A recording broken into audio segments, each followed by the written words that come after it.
Hello students. Today we are going to talk about simple pendulum, and we will be trying to derive an expression for the time period of a simple pendulum, and also we will try to discuss how the motion of a simple pendulum is simple harmonic motion. Now before we start with the actual derivation and the other part, let us first try to understand what simple pendulum is. Now when you have to talk about simple pendulum, remember that simple pendulum is a heavy particle suspended by a massless, inextensible and flexible string from a rigid support.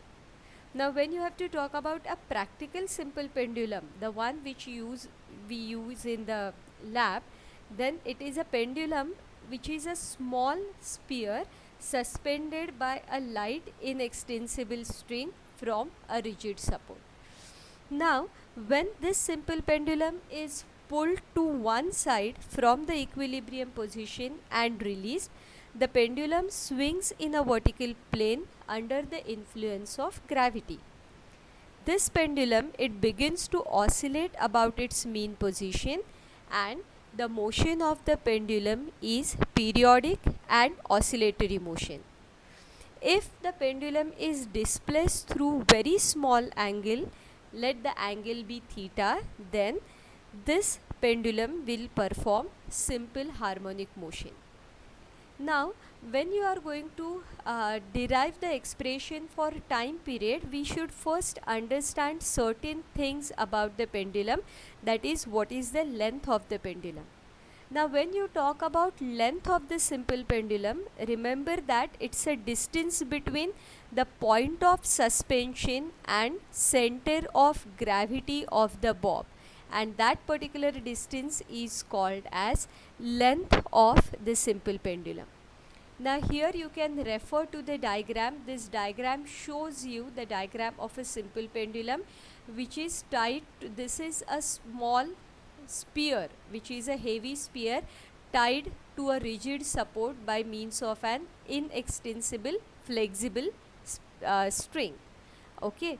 Now let m be the mass of the bob and let T be the tension in the string. The pendulum remains in the equilibrium position. Let, as per the diagram shows, let OA be the equilibrium position of the pendulum with the center of gravity of the bob which is vertically downward. Okay. So if you now try to give some displacement to the bob, that is if the pendulum is displaced through a small angle theta and released, what is going to happen, that this pendulum will begin to oscillate on either side of the mean position in a single vertical plane. Okay. Now when you are going to set the pendulum in motion in this way, we can say that the bob or the simple pendulum performs SHM, that is simple harmonic motion, about the mean position for a very small angular amplitude, that is theta. Okay, the angle through which you have displaced the pendulum. Now in displaced position of the pendulum, that is when the pendulum reaches to the extreme position, there will be two kinds of forces that will be acting on the bob. The first force, as the diagram shows, it's a T dash, that is tension due to the string which is directed along the string towards the support. If you refer to the diagram, this arrow indicates that this tension is directed towards the rigid support. And the second force that is acting is weight mg, that is weight of the bob, which is acting in vertically downward direction. Now at extreme position, there should not be any net forces along this string. So this component of weight mg can only balance the force due to the tension. So this weight mg, which is acting vertically downwards, we can resolve it into two components. One is mg cos theta, which is acting along the string but exactly in the opposite direction in which the tension was acting, so that it will balance this tension T dash. So mg cos theta balances the tension that is acting along the string towards the rigid support, and second component is mg sin theta, which is perpendicular to this string, and this mg sin theta is nothing but the restoring force acting on the pendulum, and it is the one which is helpful for the pendulum, or it is the one which is responsible for taking the pendulum back to the equilibrium position. So we can say that this restoring force is equal to F, and that is equal to mg sin theta. It includes a negative sign. Why? Because it is taking the bob back to the mean position from the extreme position. Now, if this theta, that is the angle through which the pendulum has been displaced, if this angle is very small, then as per the trigonometric relation we can write sin theta is almost equal to theta. So the above equation for the restoring force, which we have written it as F is equal to minus mg sin theta, we can write it as F is almost equal to minus mg into theta. Now if you refer to the figure and try to calculate the value of theta using trigonometry again, we get theta is equal to x upon L, where L is the length of the simple pendulum and x is the displacement. Okay, so if you substitute value of theta in the above equation, you get F is equal to minus mg into x upon L. Now if you refer to this equation, m is what? It is nothing but mass of the bob of simple pendulum, g is the gravitational acceleration, and capital L is length of the simple pendulum. Now all these three factors, m, g and L, they are going to remain constant, they will not change. So if you consider m, g and L as constant, we can say that the force is directly proportional to the displacement having negative sign. Okay, so F proportional to minus x is again the expression which we have used to show SHM, that is simple harmonic motion, mathematically. So we can say that for a very small displacement, that is when the bob of the simple pendulum is displaced through a very small angle theta, which is almost less than 10 degrees, then the restoring force acting on the pendulum is directly proportional to the displacement shown by the bob and is always directed oppositely, or is oppositely directed. Now depending on this equation, we can say that the bob of the simple pendulum performs linear simple harmonic motion for small amplitudes. Now as we said, we need to also find out the time period for the simple pendulum.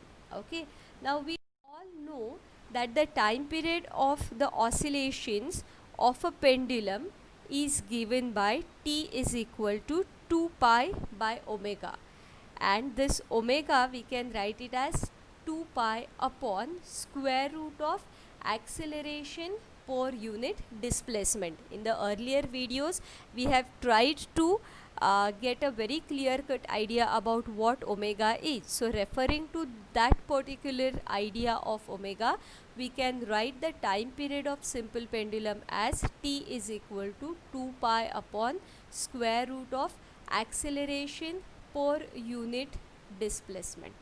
Okay, now what we have seen in the earlier slide or in the earlier part, that force acting, restoring force, is nothing but minus mg into x upon L, and from the second law of motion we know that force is equal to mass into acceleration. So when we equate that particular equation, we can write force, that is MA, is equal to minus m into g into x upon L. This m will get cancelled and we have A, that is acceleration, is equal to minus g into x upon L. If we try to rearrange the terms, we get acceleration per unit displacement, that is A upon x, is equal to minus g upon L.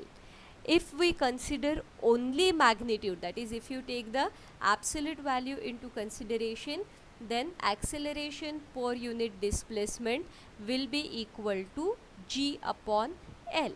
That is, it's a ratio of gravitational acceleration to the length of the simple pendulum. So once we know the value of acceleration per unit displacement, let us try to substitute this particular value for the equation of time period of simple pendulum, which was 2 pi upon under root acceleration per unit displacement.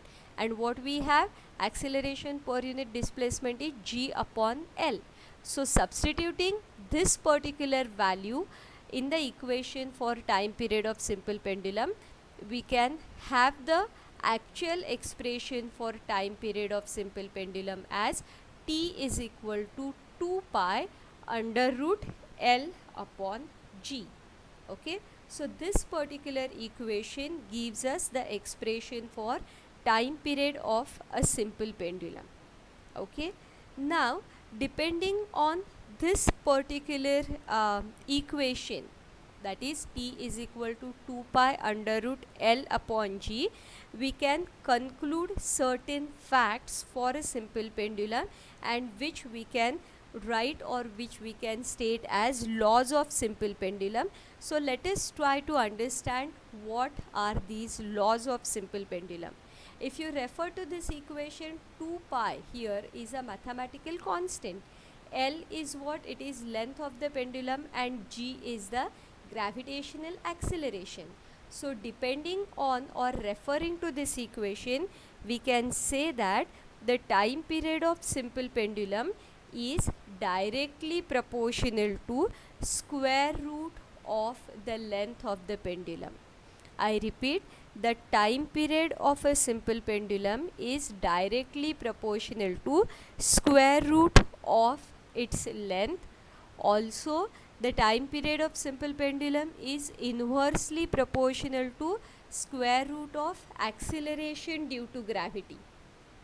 Now, as this equation of time period does not involve any term containing mass of the bob, we can say that the time period of a simple pendulum is independent of its mass.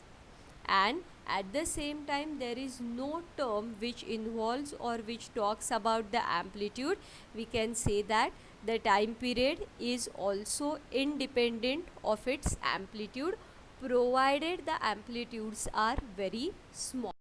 Okay, so here we have summarized the laws of simple pendulum referring to the equation which we have tried to derive as the equation for time period of simple pendulum. Okay, so t is equal to 2 pi under root L upon g is the equation for time period of a simple pendulum, and depending on that equation we have tried to state these laws for the simple pendulum. Now one more thing I would just like to tell you, that when you talk about seconds pendulum, then you have to remember that seconds pendulum is a simple pendulum itself, but the time period of this particular pendulum is 2 seconds. Okay, so seconds pendulum is defined as a simple pendulum whose period is equal to 2 seconds, that is t is equal to 2 seconds. So for seconds pendulum, you get L, that is length of pendulum, is equal to g upon pi square. Okay, so let us try to do the comparison between the simple pendulum and the conical pendulum. Now you have studied about conical pendulum in the very first chapter called rotational dynamics, and here in the current chapter we have taken or we have studied about the simple pendulum. So let us try to have a comparative look at both these, how we can compare conical pendulum with simple pendulum. If you try to have a look at conical pendulum, you can say that the trajectory and the plane of the motion of the bob in case of conical pendulum is a horizontal circle. Remember conical pendulum, the bob traces the horizontal circle and the string, it traces a cone with respect to the rigid support. And in case of simple pendulum, the trajectory and the plane of motion of the bob is a vertical circle. Okay. Now in case of conical pendulum, the kinetic energy and the gravitational potential energy, they are constant. But when you talk about simple pendulum, the kinetic energy and the gravitational potential energy, they are interconverted and their sum is constant. Now when you talk about time period of a simple pendulum, just now we discussed time period of simple pendulum is T is equal to 2 pi under root L upon G, and when you talk about time period of a conical pendulum, it is T is equal to 2 pi under root L cos theta upon G. So cosine factor of that particular angle plays an important role in conical pendulum. When you talk about conical pendulum, the horizontal component of the force due to tension is necessary centripetal force, which is necessary for the bob to keep on performing the horizontal motion. And when you talk about the simple pendulum, the tangential component of the weight is the governing force for the energy convergence during the whole motion. And as I discussed earlier, in case of conical pendulum, the string to which the bob is attached, that string always makes a fixed angle with the horizontal, and that string can never be horizontal. It always traces a cone.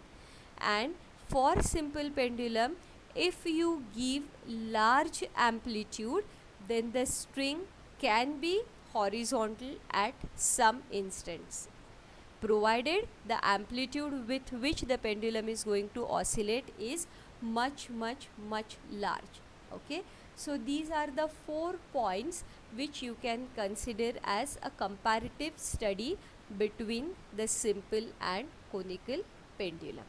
Okay, so this is how we try to cover the idea of what simple pendulum is, how we can say that the motion of simple pendulum is simple harmonic motion, then what is the equation for time period of simple pendulum, and what are the 4 laws of simple pendulum based on the equation of time period, and also we try to have a comparative study of conical pendulum and simple pendulum. Thank you.